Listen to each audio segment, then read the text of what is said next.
ஆண்டவரும் இரட்சகருமாய் இயேசு கிறிஸ்துவின் இனிய நாமத்தினாலே உங்கள் யாவருக்கும் என் அன்பான வாழ்த்துதலை தெரிவித்துக் கொள்கிறேன்.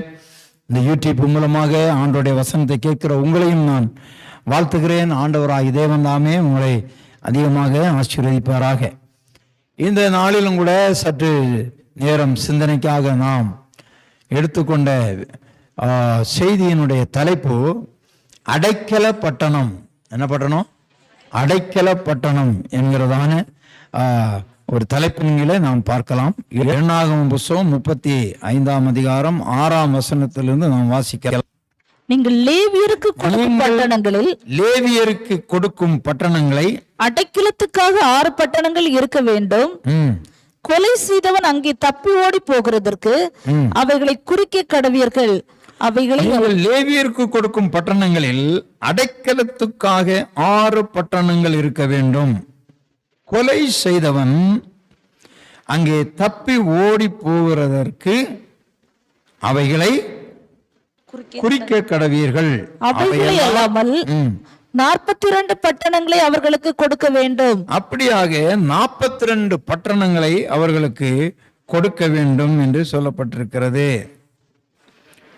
8ஆம் வசனம், நீங்கள் இஸ்ரவேல் புத்திரர் சுதந்திரத்திலிருந்து அந்த பட்டணங்களை பிரித்து கொடுக்கும் போது அதிகம் உள்ளவர்களிடத்திலிருந்து அதிகமும்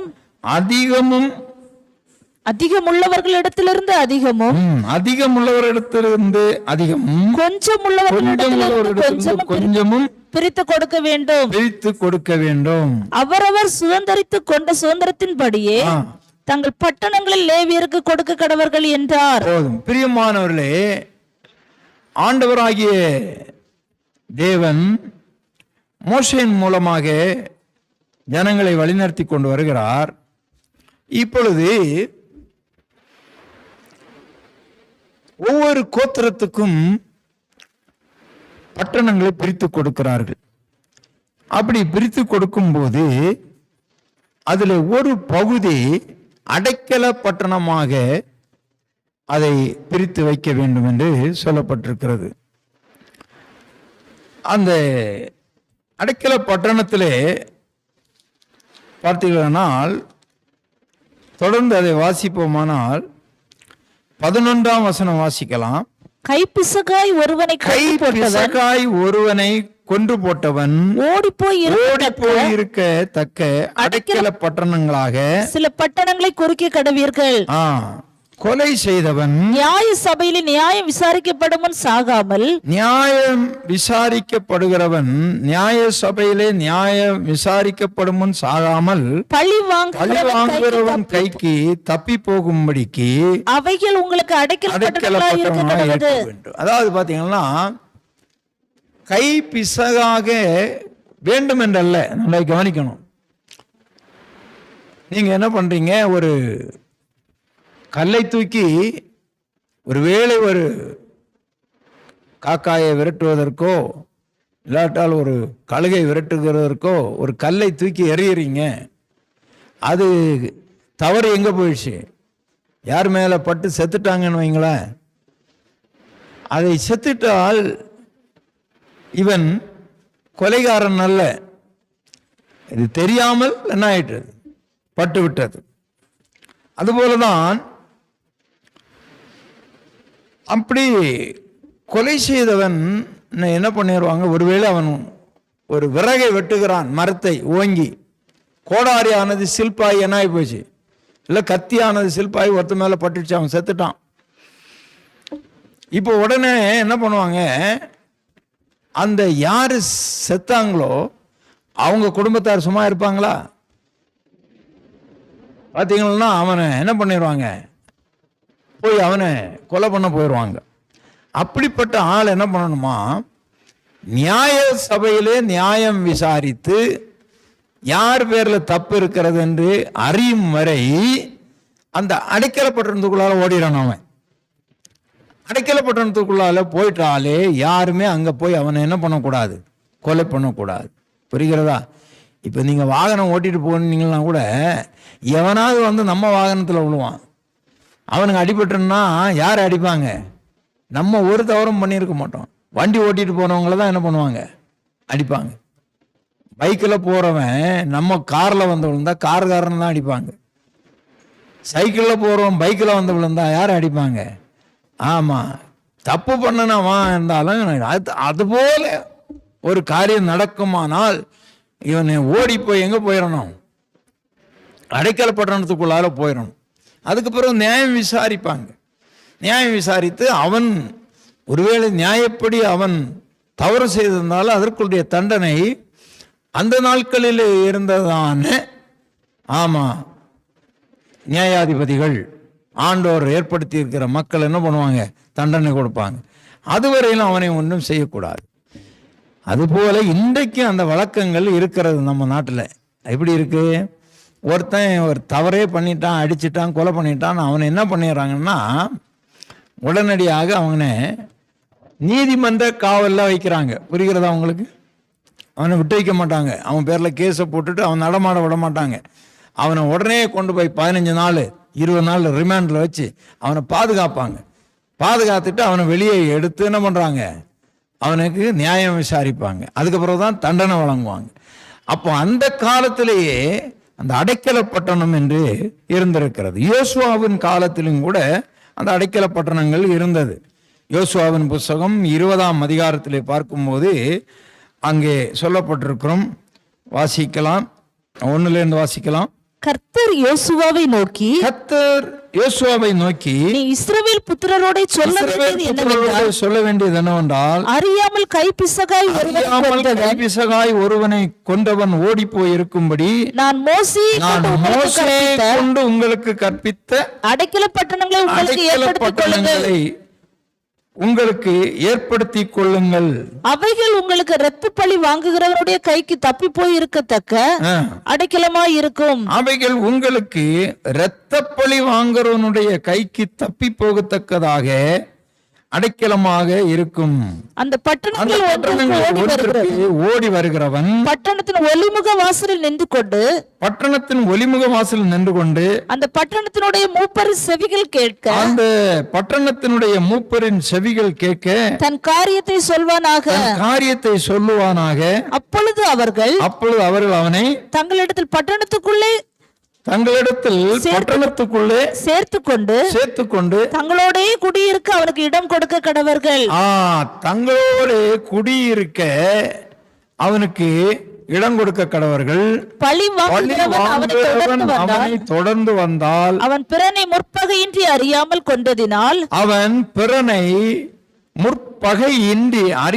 கொண்டதினால் அவனை இவன் கையில் ஒப்பு கொடாதிருக்க வேண்டும். ஆமா, அவனை இவன் கையில ஒப்பு கொடுக்க கூடாது. நியாயம் விசாரிக்கும் சபைக்கு முன்பாக அவன் நிற்கும் வரை அந்நாட்களில் இருக்கிற பிரதான ஆசாரி இல்லாவிட்டால் அந்த நாள்ல இருக்கிற பிரதான ஆசாரியன் தான் அதை நியாயம் விசாரிக்கிறான். அந்த மரணம் அடையும் வரைக்கும் அவன் அந்த பட்டணத்துல குடியிருக்க கடவன். பின்பு கொலை செய்தவன் தான் விட்டு ஓடி போன தன் பட்டணத்துக்கும் தன் வீட்டிற்கும் திரும்பி போக வேண்டும் என்று சொல் என்றார். இப்படியாக அடைக்கல பட்டணங்களை அந்த நாட்களிலே ஏற்படுத்தினார்கள். இன்னும் வேதாகமத்திலே உபாகம புஸ்தகத்திலே இருக்கிறது, 4ஆம் அதிகாரத்திலே, 1 நாளாகமம் 6ஆம் அதிகாரத்திலே இருக்கிறது. இப்படியாக அந்த அடைக்கல பட்டணங்கள் இருந்தது.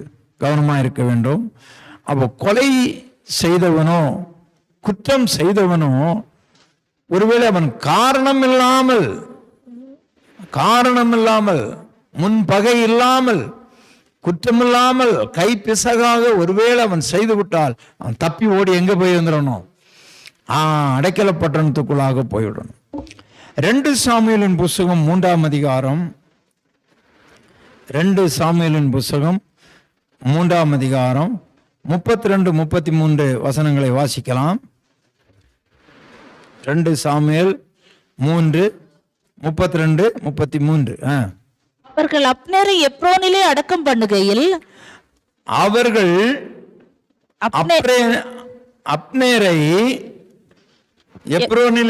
பண்ணுகையில் ராஜா அப்னேரின் கல்லறை அண்டையிலே சத்தமிட்டு அழுதான்.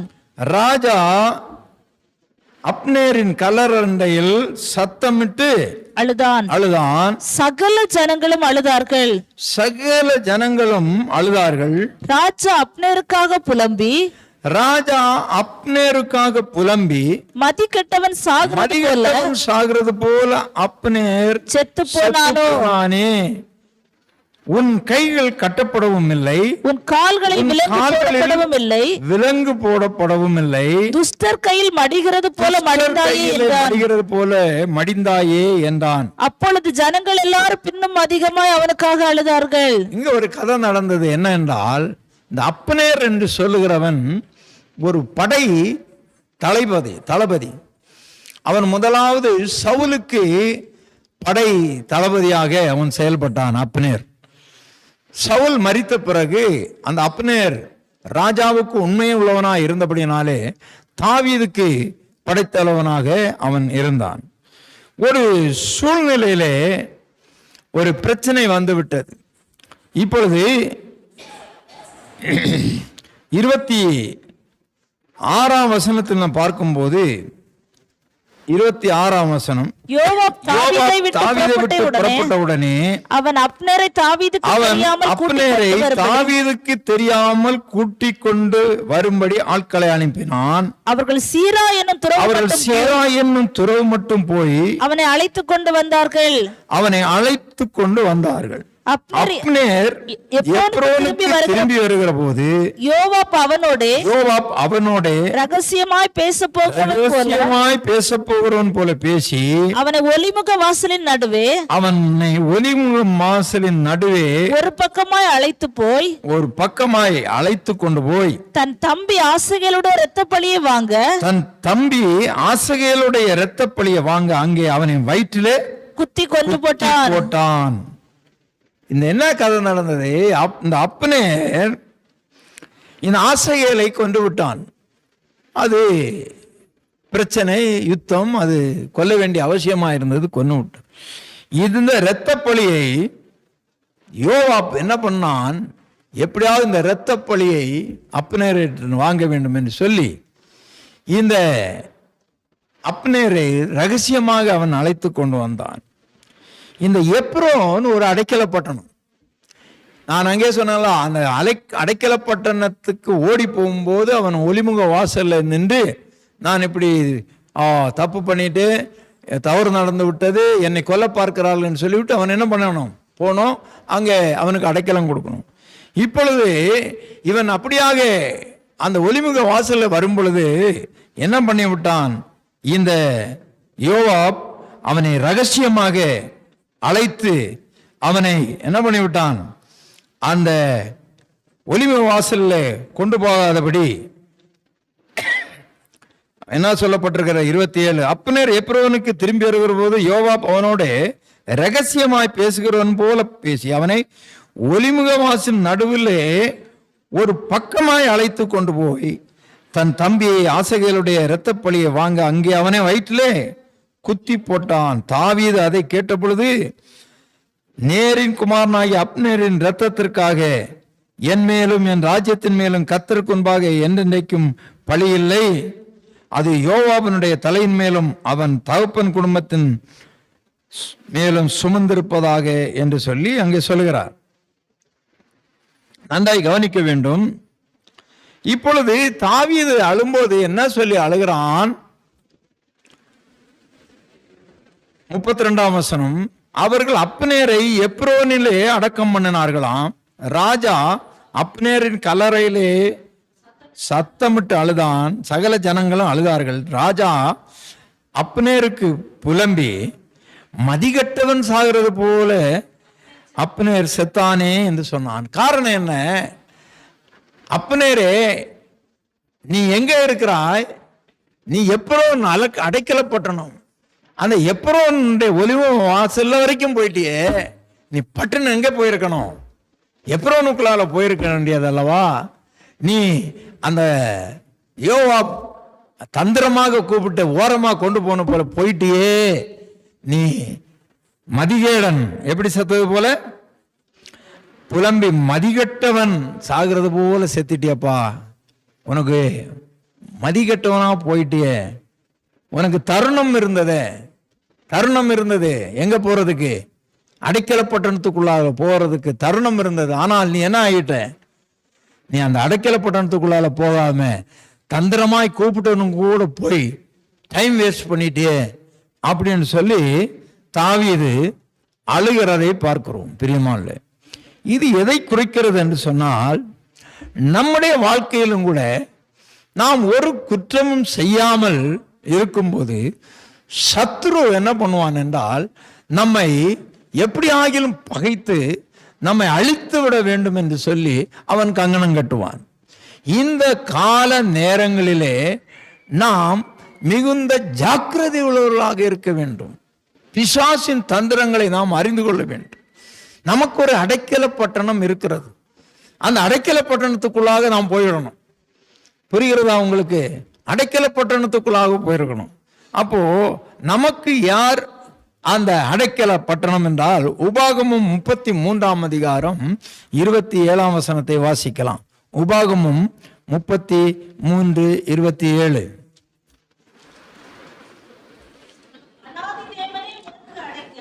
அநாதி தேவனே உனக்கு அடைக்கலம், அவருடைய நித்திய புயங்கள் என்னதான் உனக்கு ஆதாரம் என்று சொல்லப்பட்டிருக்கிறது. அப்போ அநாதி தேவன் நமக்கு அடைக்கலமாயிருக்கிறார். நமக்கு அடைக்கலப்பட்டன இப்ப யாரு? அநாதி தேவன்.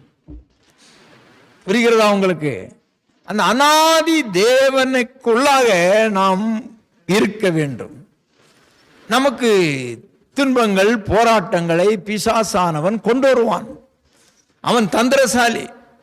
எப்ப என்ன துன்பம் கொண்டு வருவான் அப்படின்னு நமக்கு தெரியாது. நாம் அந்த நேரத்தில் விழிப்புள்ளவர்களாக இருக்கணும், ஞானமுள்ளவர்களாக இருக்கணும். ஆமா, சில நேரங்களில் சில ஃப்ரெண்ட்ஸுங்க வந்து வா ஒரு இடத்துக்கு போகலான்னு கூப்பிடுவாங்க. அவங்க கொண்டு போய் என்ன பண்ணுவாங்க? கொண்டு போய் சிக்கல்ல மாட்டி வச்சிருவாங்க. நான் பலருக்கும் பலமுறை சொல்லியிருக்கிறேன். பிசாசு ஏதேன் தோட்டத்தில் எப்படி வந்தான்? சர்ப்பம். எப்படி வந்தான்? சர்ப்பம். இன்னைக்கு சர்ப்பத்துக்கு ஒரு பேர் வச்சிருக்கிறாங்க. என்ன? நல்ல பாம்பு தான் அங்க வந்துச்சு. எங்க வந்துச்சு? நல்லா பேசுற மாதிரி பேசி வந்துச்சு. அக்கா 1000 ரூபா கட்டுனா 3 மாசம் 1000 கிட்ட 3000, 6 மாசம் பொறுத்து 7000 தருவாங்க. எப்படி வருது? நல்ல பாம்பா வரும். நல்ல அக்காங்க தான் கொண்டு வருவாங்க திட்டங்களை. அப்ப நம்ம என்ன பண்ணணும்? இந்த நல்ல பாம்பு நம்மளை எங்க கொண்டு போக போகுது? அப்படியே மெதுவா கொண்டு போய் நஷ்டத்துல விட போகுது. அப்ப நம்ம எங்க ஓடி போயிடணும்? அடைக்கல பட்டணத்தை தான் சொல்லிட்டு. ஆனால் ஒருவன் அறியாமையாலே, தெரியாமையினாலே போய் அவன் கைப்பிசகாக ஒரு கோடாரியோ ஒரு கத்தியோ மரத்தை வெட்டும் போதோ ஏதோ பிசகாக இன்னொருத்தர் மேல் பட்டு செத்துட்டா அவன் எங்க ஓடி போயிடணும்? அடைக்கல பட்டணத்துல போனா அவனை எதுவும் ஒன்றும் பண்ணக்கூடாது. அது விதி, அது சட்டம், இது தேவனால் ஏற்படுத்தப்பட்டது. அதுபோல இப்போது நமக்கு யார் அடைக்கலமா இருக்கிறதாம்?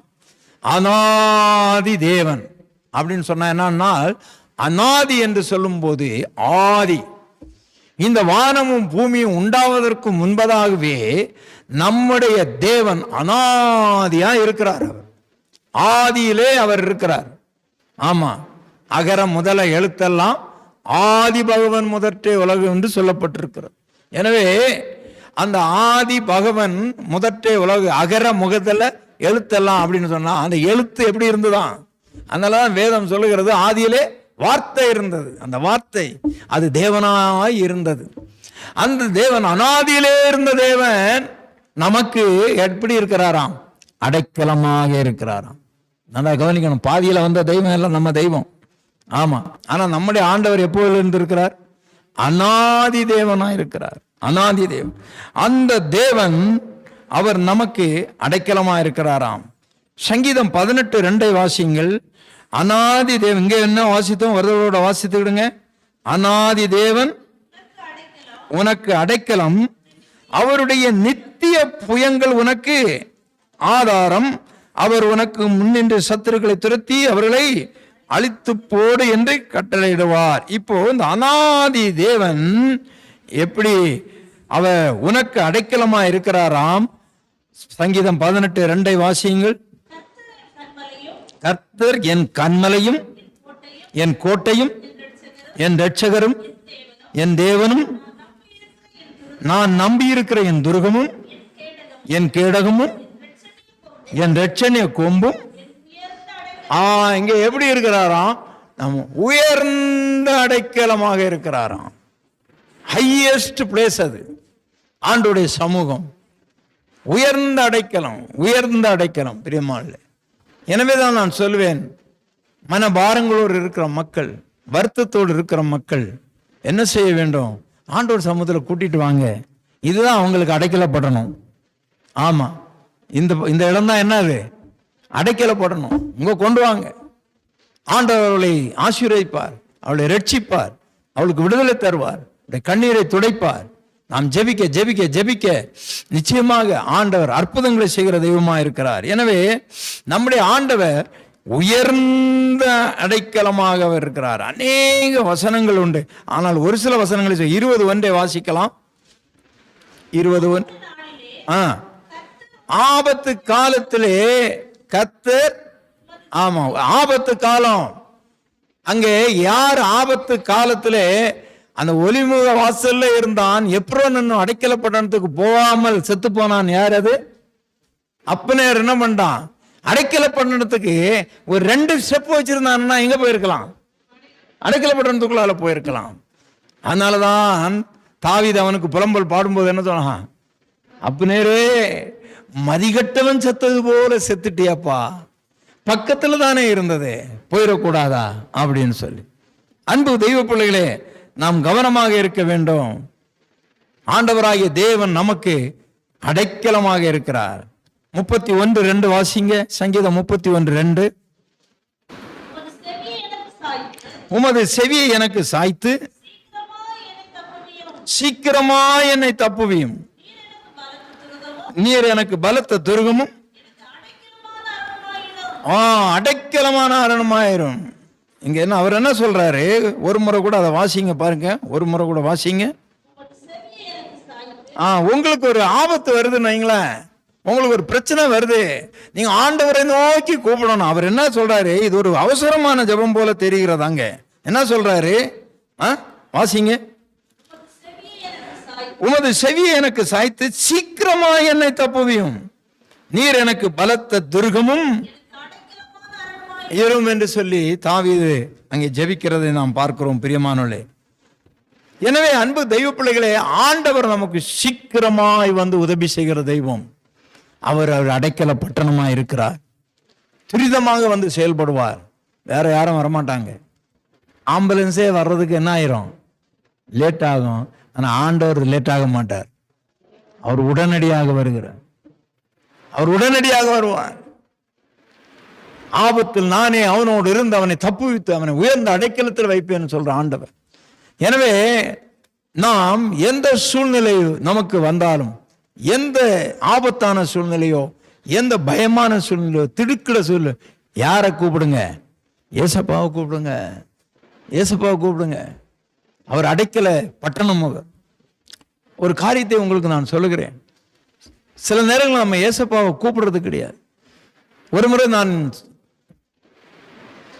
நாகர்கோயிலுக்கு போயிட்டு இருக்கிறேன் பஸ்ஸில். அந்த பஸ்ஸில் நான் போகும்போது இரவு ஒரு 12:30 மணி இருக்கும். பஸ்ஸில் எல்லாரும் நல்லா அயர்ந்து தூங்குறாங்க. ஒரு அப்பாவும் மகளும் என்னுடைய இடது பக்கத்தில் உட்கார்ந்து பேசிக்கொண்டிருக்கிறார். அந்த அப்பா மகளிடத்தில் தன்னுடைய மனதில் இருக்கிற பாரத்தை எல்லாம் அவர்கள் சொல்லி கொண்டு வராங்க. ஏனென்றால் அந்த மகளை அவர் வெளிநாட்டுக்கு அனுப்புவதற்கு ஏர்போர்ட்டுக்கு வந்திருக்கிறார்கள். அங்கே அவங்க வேலைக்கு போறாங்களா இல்லை ஊழியர் சம்பந்தம் போறாங்களா தெரியல. அவங்க வந்து ரோமன் கத்தோலிக்க கன்னியாஸ்திரி அந்த பெண். ஆனால் அவள் அந்த நேரத்தில் கன்னியாஸ்திரியினுடைய வஸ்திரம் தரிக்கவில்லை. அவள் போகிறார்கள். அப்பொழுது அந்த குடும்பத்தில் பல நஷ்டங்கள் ஆயிருக்கு. இவங்க போயிட்டு என்ன ஆச்சுன்னா, ஏர்போர்ட்டில் போனப்போ அவங்களோட டாக்குமெண்ட்டில் ஏதோ ஒரு ப்ராப்ளம், அதனால அவங்களால போக முடியல. அதனால் இப்போ எங்கே அவங்க போகிறாங்க, சென்னை ஏர்போர்ட்டில் இருந்து இப்போ ஊருக்கு வராங்க. அவங்க நம்ம மார்த்தாண்டம் பக்கத்தில் இருக்கிறவங்க, அவங்க ஊருக்கு வராங்க. அப்போ இவர், நான் இப்படி நினச்சேனே, இவ்வளோ பணம் செலவு பண்ணனே, இவ்வளோ காரியம் ஆயிடுச்சே, ஏற்கனவே குடும்பத்தில் இவ்வளோ நஷ்டம் வந்துச்சு, நான் இப்போ இதை நினச்சிட்டு வந்தேன், இப்போவும் உனக்கு இப்படி ஆகி போச்சு அப்படி ஆகி போச்சுன்னு அவர் சொல்லிட்டு வர்றது. நான் தூங்காமல் எனக்கு தூக்கம் வரல. நான் அப்படி கேட்டுட்டு இருக்கிறேன். அவங்க ஏதோ பேசுகிறாங்க மகள்கிட்ட.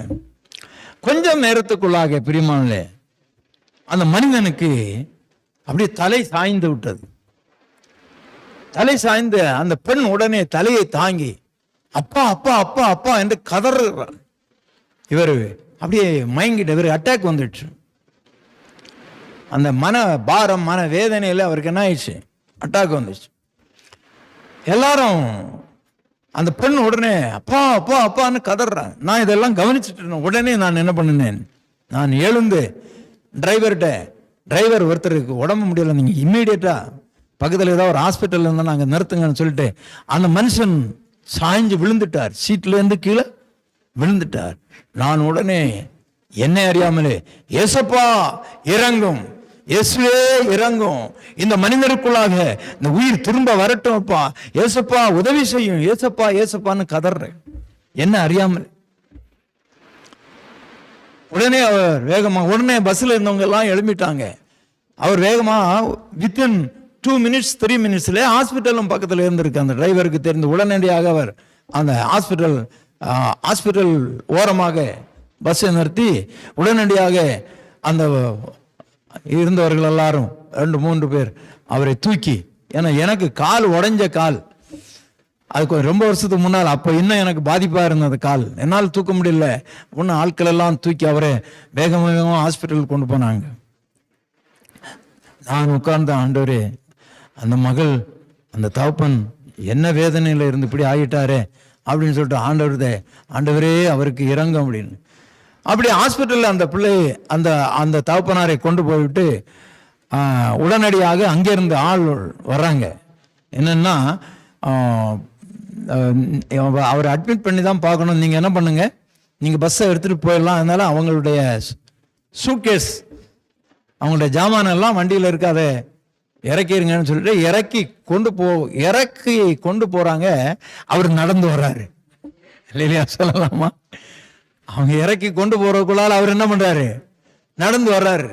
அவரு கண் விழிச்சுட்டாரு, அவருக்கு பலம் வந்துடுச்சு.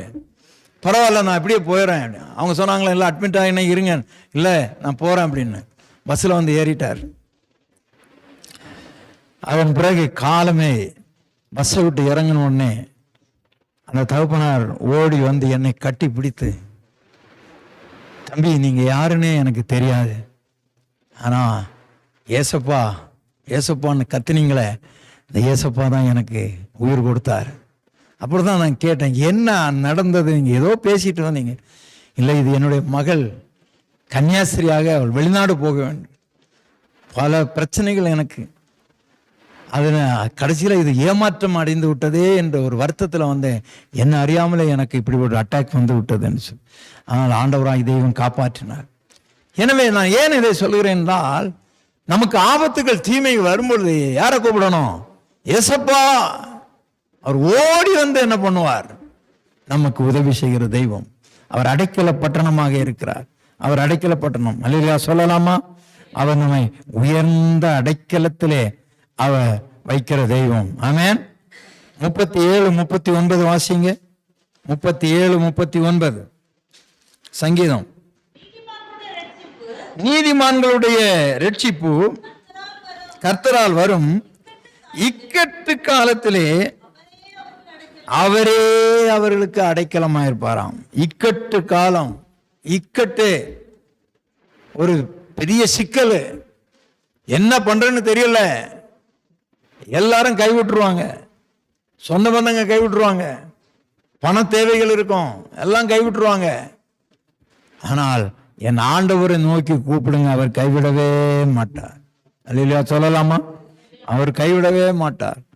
அவர் உடனடியாக வந்து நமக்கு உதவி செய்கிறவர். நீதிமான்களுடைய ரட்சிப்பு கர்த்தரால் வரும். இக்கட்டு காலத்தில் அவரே அவர்கள் அடைக்கலம். கர்த்தர் அவர்களுக்கு உதவி செய்து அவர்களை விடுவிப்பார். அவர்கள் அவரை நம்பி இருக்கிறபடினாலே அவர்களை துன்மார்க்கருடைய கைக்கு தப்புவித்து ரட்சிப்பார். எனவே நம்முடைய வாழ்நாள் முழுவதும் நமக்கு அடைக்கல பட்டணமாக இருக்கிற இயேசுவை எப்போதும் நம்பிக்கை வைத்து 46:11 வாசிங்க. அந்த சங்கீதம் 46:11. சேனைகளின் கர்த்தர் நம்மோடு இருக்கிறார். யாக்கோபின் தேவன் நமக்கு உயர்ந்த அடைக்கலம். அவர் யார்? இராணுவங்களின் தெய்வம். நம்முடைய தேவனுடைய பலத்தை யாராலும் பார்க்க முடியாது. அவள் இராணுவங்களின் சேனைகளின் கர்த்தர். அவர் சேனைகளின் கர்த்தர். ஆமா, அதனால 46:1 என்ன சொல்லப்பட்டிருக்கு பாருங்க. தேவன் நமக்கு அடைக்கலமும் பலனும் ஆபத்து காலத்திலே அனுகூலமான துணையுமானவர். அன்பு தெய்வ பிள்ளைகளே, ஆண்டவர் அடைக்கலமானவர். ஆண்டவர் அடைக்கலமானவர். சில நேரங்களில் நாம் ஹாஸ்பிட்டலுக்கு போவோம், உடம்பு சரியில்லை. முதல்ல டாக்டர் என்ன சொல்லுவார்? நம்ம மாத்திரை ஒரு 3 நாள் சாப்பிட்டுட்டு வாங்கன்னு சொல்லுவார். என்ன அப்படி கேள்விப்பட்டிருக்கிறீங்களா? இந்த 3 நாள் மாத்திரை இதோட சரியாயிரும் போங்க அப்படின்னு சொல்ல மாட்டார். என்ன சொல்லுவார்? சாப்பிட்டுட்டு வாங்கன்னு சொல்லுவார். அப்போ அவருக்கே நம்பிக்கை இல்லாமல் தான் என்ன பண்ணுறாரு? கொடுக்குறாரு. எவ்வளோ விசுவாசம் பார்த்தீங்களா? அதுதான் டாக்டர். அப்புறம் போன பிறகு, ஐயா சரியாகலையா, இன்னும் அதிகமாக இருக்கு. உடனே என்ன சொல்லுவார் அவர்? சரி இப்போ ஸ்கேன் பண்ணிடலாம். ஸ்கேன் பண்ணி பார்த்துட்டு இரத்த பரிசோதனை, அந்த பரிசோதனை, இந்த பரிசோதனை, எப்படியும் ஒரு 10,000 ரூபாய்க்கு லிஸ்ட் எழுதி கொடுப்பார். எல்லாம் எழுதிட்டு பிறகு பார்த்துட்டு சொல்லுவார், இது ஆப்ரேஷன் தான் பண்ணணும்னு சொல்லுவார். ஆப்ரேஷனுக்கு 2 லட்சம் ரூபா கட்டுங்கன்னு சொல்லுவார். ஆப்ரேஷனுக்கு 2 லட்சம் ரூபா கட்டுறப்போ கட்டியாச்சு. அந்த டாக்டர்கிட்ட போய், டாக்டர் ஸ்கேன் ரெடி, பரிசோதனை எல்லாம் ரெடி, பணமும் ரெடியாக கொண்டு கட்டிட்டேன், ஆப்ரேஷன் பண்ணா எனக்கு சரியாயிரும் இல்லை, அது அவரை தான் கேட்கணும்னு சொல்லுவார். புரியுறதா உங்களுக்கு? அது யாரை கேட்கணும்? என்ன நம்பாதுங்க, நான் செய்ய வேண்டியதை செய்கிறேன், ஆனால் யார் தான் உங்களை காப்பாற்றுறது? பார்த்தீங்களா? டாக்டர்களே கை விரிச்சிடுறாங்க. இப்போ தேவன் நமக்கு அடைக்கலமும் பலனும் ஆபத்து காலத்தில் அனுகூலமான துணையாக இருக்கிறார். ஆமாம், எவ்வளோ சூழ்நிலை எனக்கு வந்திருக்கிறது பிரியமானே. திடீர்னு நெஞ்சு இப்படியே வலிக்கும். ஆமாம், நான் ஆண்டவர்கிட்ட கேட்பேன், ஆண்டவரே இது சாவுக்கு ஏதுவான வலியா இல்லை சாதாரண வலியான்னு? சாதாரண வலிதான், நீ கவலைப்படாத, சோதரன்னு படுத்துருவேன். நான் அன்னைக்கு போயிருந்தேன்னா எனக்கு 15,000 ரூபா 20,000 ரூபா செலவாகும். ஆமாம், சும்மா விடுவாங்களா டாக்டருங்க? ஆமாம், பிரியமான தேவனுடைய பிள்ளைகளே, தேவனோடு நமக்கு சரியான ஒரு உறவு இருக்க வேண்டும். தேவனோடு நமக்கு நல்ல உறவு இருக்க வேண்டும். அவர் தான் நமக்கு அடைக்கலம். அல்லேலூயா சொல்லலாமா? ரூத்தின் புஸ்தகம் 2ஆம் அதிகாரம் 12ஆம் வசனம் என்ன சொல்லுகிறது? வாசியுங்கள். ரூத்தின் புஸ்தகம் 2ஆம் அதிகாரம் 12ஆம் வசனம். உன் செய்கைக்கு தக்க பலனை கர்த்தர் உனக்கு கட்டளையிடுவாராக. இஸ்ரவேலின் தேவனாகிய கர்த்தருடைய செட்டைகளின் கீழ் நீ அடைக்கலமாய் வந்தபடியினாலே உனக்கு நிறைவான பலன். இவ மோவாப் தேசத்து ஸ்ரீ, மோவாப்பின் ஆவிகளை வழிபட்டு கொண்டிருந்தவள். இப்பொழுது நகோமியோடு கூட வரும்போது சொல்கிறார், உம்முடைய தெய்வம் என்னுடைய தெய்வம், உம்முடைய ஜனம் என்னுடைய ஜனம் அப்படின்னு சொன்னபடினாலே இவள் இப்பொழுது சொல்கிறாள், உன் செய்கைக்கு தக்க பலனை கர்த்தர் உனக்கு கட்டளையிடுவாராக. இஸ்ரவேலின் தேவனாகிய கர்த்தருடைய செட்டைகளின் கீழ் நீ அடைக்கலமாய் வந்தாய். அவள் அறிக்கை என்ன? உன் தேவன் என் தேவன். அந்த அறிக்கை, இஸ்ரவேலின் தெய்வத்தை அவள் தன்னுடைய தெய்வமாக ஏற்றுக்கொண்டு விட்டாள். அதனாலே நகோமி சொல்கிறாள், உன் செய்கைக்கு தக்க பலனை ஆண்டவர் கட்டளையிடுவார். நீ எங்க வந்திருக்கிற? என்ன எங்கிட்ட வரல, நீ தேவனுடைய செட்டைகளின் கீழே வந்திருக்கிற அடைக்கலத்துல, தேவனுடைய அடைக்கலத்துக்கு வந்திருக்கிறாய். ஆமென். தேவனாகிய கர்த்தருடைய செட்டைகளின் கீழ் அடைக்கலமாய் நீ வந்தாய். ஆண்டவர் தம்முடைய கிருபை என்கிற செட்டையை விரிக்கிறார். கிருபை. நம்ம எல்லாம் எப்படி ரட்சிக்கப்பட்டோம்? கிருபையாலே. நம்ம ஏதாவது பணம் கொடுத்தோமா ஆண்டவருக்கு? இல்லையே, பணம் கொடுக்கல. இப்போ ஒரு மனிதன் உலகத்தில் எங்கேயும் எந்த செட்டையும் அவனுக்கு அடைக்கலம் கொடுக்கல. ஆனால் நம்முடைய ஆண்டவராகிய இயேசு கிறிஸ்துவின் செட்டை, அதனால் இரு கரம் விரித்தவராக ஆண்டவர் சொல்கிறார், வருத்தப்பட்டு பாரம் சுமக்கிறோம் நீங்கள் எல்லாரும் என்னிடத்திலே வாருங்கள், நான் உங்களுக்கு இளைப்பாறுதல் தருவேன். அன்பு தெய்வ பிள்ளைகளே, ஆண்டவருடைய செட்டைகளின் கீழ் வந்த உனக்கு சௌக்கியத்தை ஆண்டவர் தருவார் என்று அங்கே சொல்கிறார். அதுதான் சங்கீதம் 91:4 கூட நாம் வாசிக்கிறோம். 91 சங்கீதம் 4 வசனம் வாசியுங்கள் வேகமாக. அவர் தமது சிறகுகளாலே உன்னை மூடுவார், அவர் செட்டைகளின் கீழே அடைக்கலம் புகுவாய். அவருடைய சத்தியம் உனக்கு பரிசையும் கேடவுமாயிருக்கும். பிரியமானே, ஆண்டவர் சர்வ வல்லமுள்ள தெய்வம். அவர் பல சூழ்நிலைகளிலே பலவிதமாக அவர் செயல்படுவார். ஒரு கழுகானது இரையை தேடி வரும்போது கோழி குஞ்சுகள் மேய்ந்து கொண்டிருக்கும் பாருங்க, அது ஓடி வந்து ஒரு குஞ்சை என்ன பண்ணலாம் என்று சொல்லி அது பிடிக்கிறவருக்கு வரும்போது தாய்ப்பறவை என்ன பண்ணும்? செட்டைகளை விரித்து கொண்டு ஓடி போய் அந்த அந்த குஞ்சுகளை அரவணைத்து விடும். அதுபோல ஆண்டவர் தம்முடைய பாதுகாப்பின் செட்டைகளை விரித்தவராக இருக்கிறார். இதை அதான் சொல்கிறது, உமது சிறகுகளாலே உன்னை மூடுவார். அவர் தமது சிறகுகளாலே உன்னை மூடுவார், அவர் செட்டைகளின் கீழே அடைக்கலம் புகுவாய். ஆமா, அவரு அப்படின்னா என்ன அர்த்தம்?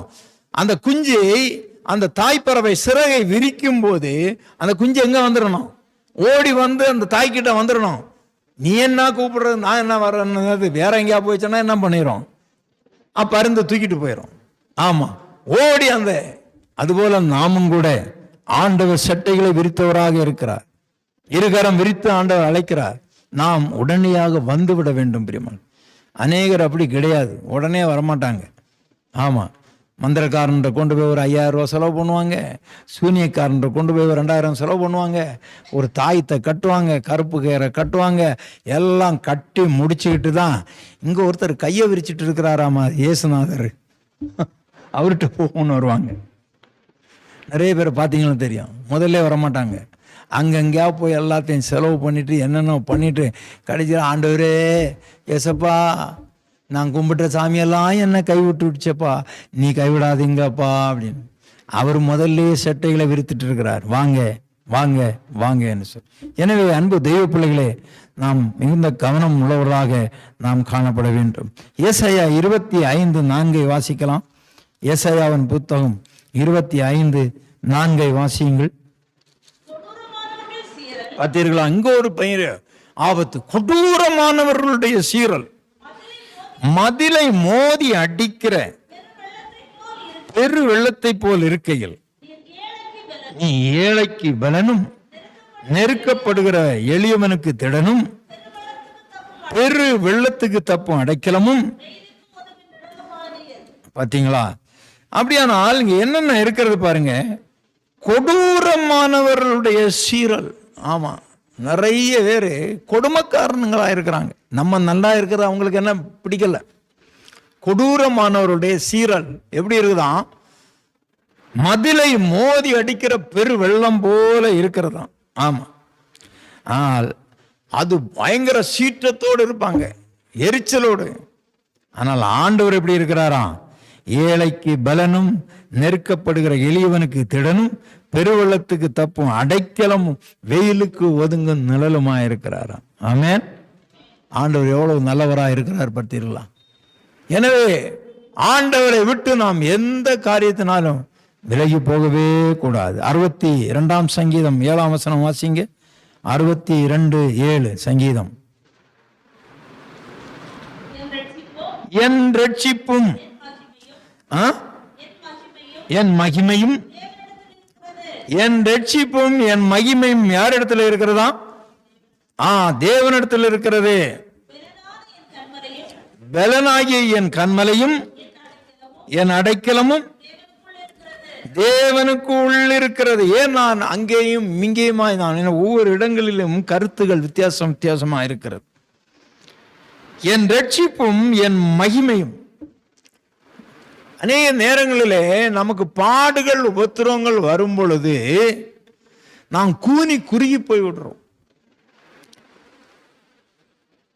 கொடூரமானவருடைய சீரல் மதிலை மோதி எடுக்கிற பெருவெள்ளம் போல வரும்பொழுது நாம் கூனி குறுகி போய் நாம் முகம் வாடி போய் துக்கப்பட்டு அநேக நேரங்களில் கண்ணீர் வடித்து கொண்டிருக்கிறோம். ஆனால் ஆண்டவருடைய ரட்சிப்பு நம்மகிட்ட இருக்கும்போது என் மகிமையும் யார் இடத்துல இருக்கிறதா? என் ரட்சிப்பும் என் மகிமையும். ஆண்டவர் மகிமையா வைப்பார். ஆமா, ஏனென்றால் அங்கே சொல்லப்பட்டிருக்கிறது, பலனான என் கன்மலையும் என் அடைக்கலமும் தேவனுக்குள் இருக்கிறது. தேவனுக்குள்ளதான் நான் கம்பீரமா நிக்கிறது இருக்கிறது, வேற எங்கேயுமே இருக்காது. ஆமா, சில நேரங்களில் சில உபத்திரவங்கள பிரச்சனைகள்ல மாட்டிட்டோம்னா அதுல வெளியே வர்றதுக்கு நம்ம எவ்வளோ ஆயிரக்கணக்கான பணத்தை செலவு பண்ணி தான் வர முடியும். ஆனால் ஆண்டுடைய சமூகத்தில் முழங்கால் படிட்டு ஆண்டவரே எனக்கு உதவி செய்யும் என்று இருக்கும்போது நிச்சயமாக ஆண்டவர் நம்மை மகிமைப்படுத்துவார், வெட்கப்பட விடவே மாட்டார். அல்லேலூயா சொல்லலாமா? கர்த்தர் நல்லவராக இருக்கிறார். பிரியமானவர்களே, 107 சங்கீதம் 41 வாசிக்கலாம். 107:41. சிறுமையில் இருந்து எடுத்து உயர்ந்த அடைக்கலத்தில் வைக்கிறாராம். அல்லேலூயா சொல்லலாமா? உயர்ந்த அடைக்கலத்தில் வைத்து அவன் வம்சங்களை என்ன பண்றாராம்? புரிகிறதா? அவன் வம்சத்தையும் ஆசீர்வதிப்பாராம். எனவே தேவனை நாம் அடைக்கலமாக கொள்ளும்போது, அந்த அடைக்கல பட்டணமாக நாம் அவரை பெற்றுக்கொள்ளும் போது எந்த விதத்திலும் அப்னேரை போல அழிந்து போகக்கூடாது. அப்னேர் அந்த எப்ரோன் அடைக்கல பட்டணத்து ஒலிம வாசல்ல வந்தான். ஆனால் சத்ரு நைசா அவனை என்ன பண்ணிட்டான்? பேசி நைசா கொண்டு போயிட்டான், அடைக்கல பட்டணத்துக்குள்ளால போக விடாம தடுத்துட்டான். நீங்க அப்படி இருக்கக்கூடாது. நமக்கு யார் தான் அடைக்கலம்? நம்ம தேவன் தான். 91 சங்கீதம் 9-10 வசனத்தை கூட வாசித்து முடிக்கலாம். 91 சங்கீதம். எனக்கு அடைக்கலமாய் இருக்கிற உன்னதமான கர்த்தரை உனக்கு தாபரமாக்கி கொண்டாய், ஆகையால் பொல்லாப்பு உனக்கு நேரிடாது. இங்க சங்கீதக்காரன் இதை சிலர் மோசேயின் சங்கீதம்னு சொல்றாங்க, தாவீதின் சங்கீதம்னு சொல்றாங்க. பரவாயில்ல, யார் சங்கீதமா இருக்கட்டும். இந்த சங்கீதத்தை எழுதினவர் அருமையாக எழுதுறார். என்ன எழுதுறார்? எனக்கு அடைக்கலமாயிருக்கிற உன்னதமான கர்த்தரை உனக்கு தாபகரமாக்கி கொண்ட, ஆகையால் பொல்லாப்பு உனக்கு நேரிடாது, வாதை உன் கூடாரத்தை அணுகாது. அங்கே எழுதல தொடப்பக்கட்டையை மாட்டி வச்சிங்கன்னா வாதை உன் கூடாரத்தை வராதுன்னு எழுதியிருக்கா? பிஞ்சு போன செருப்பை மாட்டி வச்சிங்கன்னா வாதை உன் கூடாரத்தை அணுகாதுன்னு இருக்கா?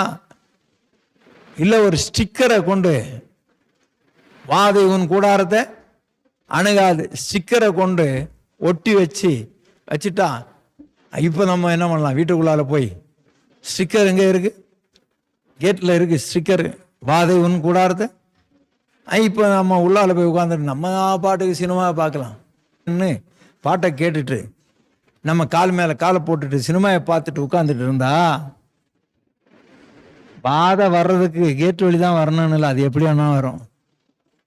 புரிகிறதா உங்களுக்கு? நிறைய பேர் வாசல்ல அந்த கேட்டில் தொங்க விட்டுருக்குறாங்க, வாதை உன் கூடாரத்தை அணுகாதுன்னு. இங்க என்ன சொல்லப்பட்டிருக்கிறது? எனக்கு அடைக்கலமாயிருக்கிற உன்னதமான கர்த்தரை உனக்கு தாபகரமாய் நீ கொண்டாய். ஆமா, தேவன் எனக்கு அடைக்கலமா இருக்கிறாருன்னு நீ சொல்லி இருந்தா போதும். நீ அங்க வசனத்தை அங்க மாற்றணும்னு அவசியமே இல்லை. அந்த வசனத்தை மாற்றுனா வாதை உன் கூடாரத்தை அணுகாதுன்னா ஆண்டவர் சொன்னது, அதை அங்க மாட்டி வைக்காத, வேற வசனத்தை மாற்று. கர்த்தரை நம்புங்கள், அவர் உங்களை ஆசீர்வதிப்பார். அப்போ வழியில போறவன் எல்லாம் என்ன பண்ணுவான்? கர்த்தரை நம்புறா, நம்மளை ஆசீர்வதிப்பார். ஆமா, நீங்க வாதை இவன் கூடாரத்தை அணுகானுன்னா அவன் பக்கத்து வீட்டுக்காரன் சிரிச்சிட்டு போனாங்க. உள்ளால இருக்கிறதே நிறைய வாதை, இதுல வேற இவங்க போர்டை வேற மாட்டி வச்சிருக்கிறாங்க, ஒவ்வொன்றும் ஒவ்வொரு வாதையா இருக்குது அப்படின்னு. ஆமா, ஒவ்வொன்றுக்கும் ஒவ்வொரு அர்த்தம் உண்டு. பேய், பிசாசு, சாத்தான், வாதை எல்லாத்துக்கும் ஒவ்வொன்றும் அர்த்தம் உண்டு. புரிகிறதா உங்களுக்கு?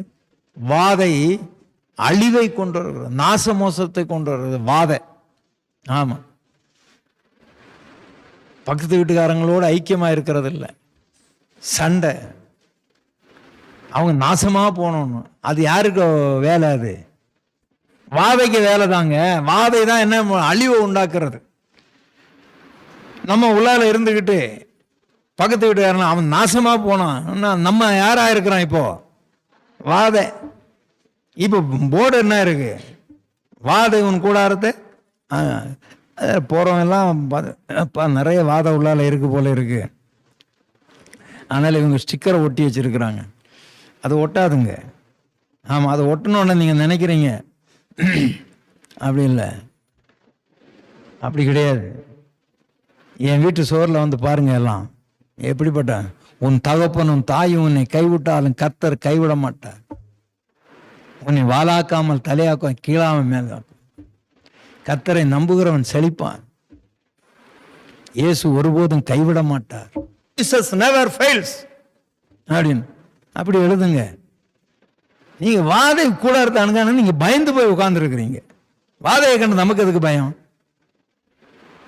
யாராவது ஒட்டிருந்தீங்கன்னா இப்போவே போய் என்ன பண்ணுங்க, கிழிச்சு போட்டுருங்க. ஆமா, ரொம்ப கவனமா இருக்க வேண்டும் பிரியமானே. எனவே அன்பு தெய்வ பிள்ளைகளே, அடைக்கல பட்டணமாகிய இயேசு நம்மோடு கூட இருக்கிறார். அவரை விட்டு விட்டு நாம் அடைக்கலம் தேடணுமானால் நாம் நஷ்டப்பட்டு போவோம். அப்னேருடைய வாழ்க்கை நஷ்டப்பட்டு போய்விட்டது. தாவீது அழும்போது அழுகிறான், அப்னேரே நீ மதிகட்டவன் சாகிறது போல செத்துட்டாயாப்பா, பக்கத்துல தானே இருக்குது அடைக்கல பட்டணம், அந்த எர்மோன் பட்டணம், அங்க போயிருக்கலாமே என்று சொல்லி. எனவே நாமும் கூட பிரியமானே, எல்லா சூழ்நிலையிலும் ஆண்டவரை நாம் முன்னிறுத்துவோம். ஆண்டவர் நம்மை கைவிட மாட்டார். ஜெபிக்கலாமா? முழங்கால் படியிடலாம், கர்த்தரை ஸ்தோத்திரிக்கலாம். ஆண்டவராகிய தெய்வமே, நீர் எவ்வளவாக நல்லவராக இருக்கிறீர் ஆண்டவரே, நீர் எவ்வளவு பெரியவரப்பா, நீர் பரிசுத்தமுள்ள தெய்வம் ஆண்டவரே. ஆண்டவரே, நீர் எங்களுக்கு அடைக்கலமாக இருக்கிறீர் ஆண்டவரே, மீ சோத்திரம். நீர் அடைக்கல பட்டணமாக இருக்கிறீர் ஆண்டவரே. கர்த்தாவே, நீர் ஆண்டவரே எந்த சூழ்நிலையிலும் ஆண்டவரே எங்களை கைவிடுறதில்லை அப்பா. ஒருவேளை நாங்கள் தவறு செய்தாலும் கூட உம்மிடத்திலே வரும்பொழுது ஆண்டவரே உம்முடைய அந்த அரவணைப்பிலே, அந்த கோட்டைக்குள்ளாக ஆண்டவரே அப்பா நீர் எங்களை கொண்டு வருகிற தேவனா இருக்கிறீரே அப்பா. நீர் ஒருபோதும் எங்களை மறக்காத தெய்வம் அல்லவா, நீர் ஒருபோதும் எங்களை கைவிடாத தெய்வம் அல்லவா. ஆண்டவராகிய தேவன் எங்களுக்கு உதவி செய்யும். எந்த சூழ்நிலையிலும் நாங்கள் ஆண்டவரே அப்பா அடைக்கல பட்டணமாகிய உம்மை விட்டுவிடாதபடி உமக்குள்ளாக நாங்கள் எப்பொழுதும் இருக்க எங்களுக்கு கிருபை தர வேண்டுமா நாங்கள் செபிக்கிறோம். உடைய பொறுப்புள்ள கருத்திலே ஒப்புக்கொடுக்கிறோங்க தாவி. அடைக்கல பட்டணமாகிய உமக்குள்ளாக உம்முடைய பிள்ளைகளை வைத்துக் கொள்ளும். சத்ரு அங்கே தொட முடியாத ஆண்டவரே, நீர் அக்கினி கோட்டையாக இருக்கிறீர், அரணாக இருக்கிறீர். உமக்கு கொடா கோடி ஸ்தோத்திரம். ஆண்டவரின் மகிமைப்படுவீராக. உடைய கருத்திலே ஒப்புக்கொடுக்கிறோம். ஆசீர்வதி. இயேசுவின் ஜெபிக்கிறோம் பிதாவே, ஆமென்.